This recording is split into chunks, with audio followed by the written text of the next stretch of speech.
साथियों नमस्कार। आज के हम इस वीडियो में चर्चा करेंगे राजस्थान सरकार के द्वारा सामाजिक न्याय एवं अधिकारिता विभाग के द्वारा दी जाने वाली विभिन्न छात्रवृत्तियों के विषय में। तो सत्र 2024-25 के लिए जो छात्रवृत्ति दी जाने वाली हैं इसके विषय में लेटेस्ट अपडेट है। बहुत सारे विद्यार्थियों की तरफ से ये मांग की जा रही थी कि कब जो है वो छात्रवृत्ति के लिए पोर्टल स्टार्ट होगा, कब से प्रक्रिया हम फॉर्म भरे जाएंगे, क्योंकि काफ़ी समय जो है वो अक्टूबर आ गया है, जुलाई से एडमिशन हो गए थे। तो आज उसी प्रक्रिया में हम चर्चा करेंगे। यदि आप हमारे चैनल पर नए हैं तो वीडियो को सब्सक्राइब कीजिए, चैनल को सब्सक्राइब कीजिए, वीडियो को अंत तक देखें। तो शुरू करते हैं आज की अपडेट। तो देखेंगे आप ये SJMS न्यूज़ राजस्थान.gov.in ये ओरिजिनल इसकी वेबसाइट है जहाँ से आप फॉर्म वगैरह फिल करते हैं। पूरी जानकारी आपसे आपको यहाँ पर शेयर की जाएगी और क्या लेटेस्ट अपडेट है वह भी हम देखेंगे। तो विद्यार्थियों के लिए देखो जो सूचनाएं हैं वो, और फॉर्म किस तरह से फिलअप करना है वो, और फॉर्म कब से स्टार्ट हो गए, इन सभी पे हम डिस्कस करेंगे।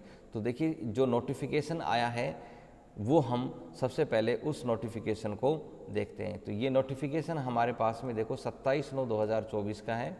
शैक्षणिक सत्र 2024-25 के लिए विभाग द्वारा संचालित विभिन्न छात्रवृत्ति योजनाएं जैसे कि अनुसूचित जाति, अनुसूचित जनजाति, अति पिछड़ा वर्ग, अन्य पिछड़ा वर्ग, आर्थिक पिछड़ा वर्ग, विमुक्त, घुमंतु, अर्धघुमंतु समुदाय, बीमारी एवं विस्तृत समुदाय, मुख्यमंत्री सर्वजन उच्च शिक्षा उत्तर छात्र मैट्रिक योजनाओं में राज्य की राजकीय और निजी मान्यता प्राप्त शिक्षण संस्थाओं और राज्य के बाहर संचालित राष्ट्रीय और राज्य स्तर की शिक्षण संस्थाओं के पाठ्यक्रम में प्रवेशित जो भी विद्यार्थी हैं उन सब के लिए जो अध्ययनरत हैं, ऐसे जो कि कक्षा 11-12 के अतिरिक्त यानी इसके अलावा जो होती है, हम इसको जो छात्रवृत्ति बोलते हैं इसको बोलते हैं उत्तर मैट्रिक छात्रवृत्ति, जो कॉलेज स्तर पर कक्षा 12 के बाद में दी जाती है। तो उसके विषय में ये सत्र 2024-25 के लिए एक नोटिफिकेशन है। विद्यार्थियों से छात्रवृत्ति हेतु आवेदन आमंत्रित किए जाने हैं। तो यहाँ पर ये नोटिस आया है कि ये आवेदन अब आपसे लिए जाएंगे, लेकिन कब लिए जाएंगे उसके विषय में देखो। विद्यार्थियों से आवेदन आमंत्रित करने से पूर्व शिक्षण संस्थानों को छात्रवृत्ति पोर्टल पर पंजीकरण, नवीनीकरण, कोर्स मैपिंग, मान्यता और पाठ्यक्रमवाद फीस स्ट्रक्चर आदि अद्यतन करने हेतु, यानी कि आप जिस भी संस्थान में पढ़ रहे हैं उस संस्थान की जो प्रोफाइल है वो छात्रवृत्ति पोर्टल पर अपडेट करनी होती है, और कोर्स का नवीनीकरण करना होता है, कोर्स की मैपिंग करनी होती हो, और जो मान्यता के आदेश हैं वो अपलोड करना होता है। तब जा कर के पोर्टल पर आपको आपकी कॉलेज जो है जिसमें आप आवेदन करना चाहते हैं, जिसमें आप अध्ययनरत हैं, वो दिखाई देती है। तो उसके लिए जो डेट निर्धारित की है यानी कि 30 सितंबर से 20 अक्टूबर तक पोर्टल ये प्रारंभ किया जाना है। यानी कि 30 सितंबर से लेकर के 20 अक्टूबर तक समस्त जो महाविद्यालय हैं राजस्थान की, जितने भी विश्वविद्यालय हैं राजस्थान की, उन सबको सामाजिक न्याय एवं अधिकारिता विभाग जो पोर्टल है ये आप देख रहे हैं यहाँ पर, ये इसकी ओरिजिनल वेबसाइट है। यहाँ इस लिंक पर जा कर के आपको, और SSV पोर्टल पर SJE ऐप के माध्यम से जो भी हैं इनसे जो है आवेदन आमंत्रित करने हैं। तो ये एक तरीका है जो इन्होंने दिया है, इसी तरीके से या इसी प्रोसीजर से आपको काम करना है। तो उत्तर मैट्रिक छात्रवृत्ति योजनाओं से संबंधित केंद्र और राज्य सरकार द्वारा जारी अद्यतन दिशा निर्देशों में विस्तृत जानकारी हम जो SJMS न्यू राजस्थान.gov का पोर्टल है स्कॉलरशिप का, वहाँ पर जा कर के हम सारी जानकारी देख सकते हैं और उसका अवलोकन कर सकते हैं। तो मेन बात आपके समझ में अब आ गई होगी कि छात्रवृत्ति जो है वो छात्रवृत्ति आपका 20 अक्टूबर के बाद ही शुरू होगा। तो एक तो आपके लिए ये सूचना है कि 20 अक्टूबर के बाद आपके छात्रवृत्ति के जो फॉर्म हैं वो शुरू हो जाएंगे।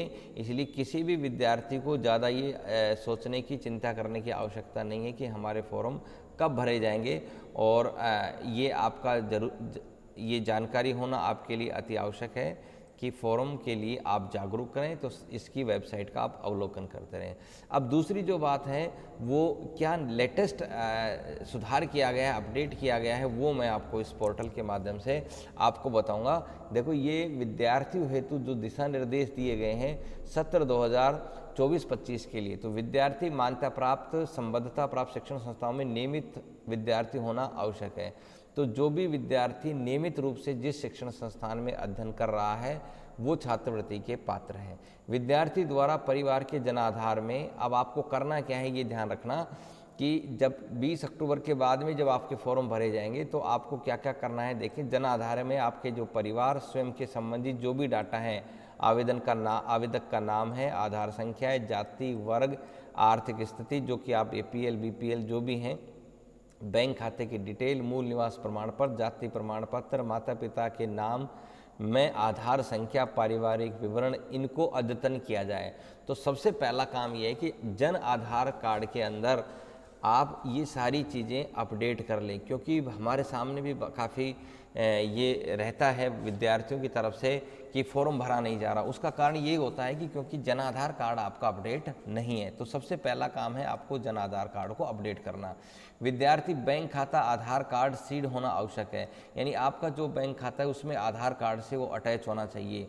यह प्रक्रिया खाता आधार लिंक से भिन्न है। कृपया बैंक से संपर्क कर खाता को आधार सीडेड करवाएं।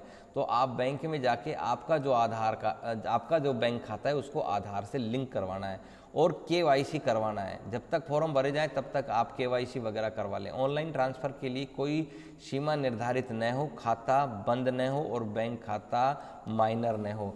तो आपको ये ध्यान रखना है कि एक तो आपका बैंक खाता चालू होना चाहिए, वो बंद नहीं होना चाहिए, उसमें लेन देन जारी रखा जाए और वो बैंक खाता किसी भी प्रकार से माइनर नहीं होना चाहिए।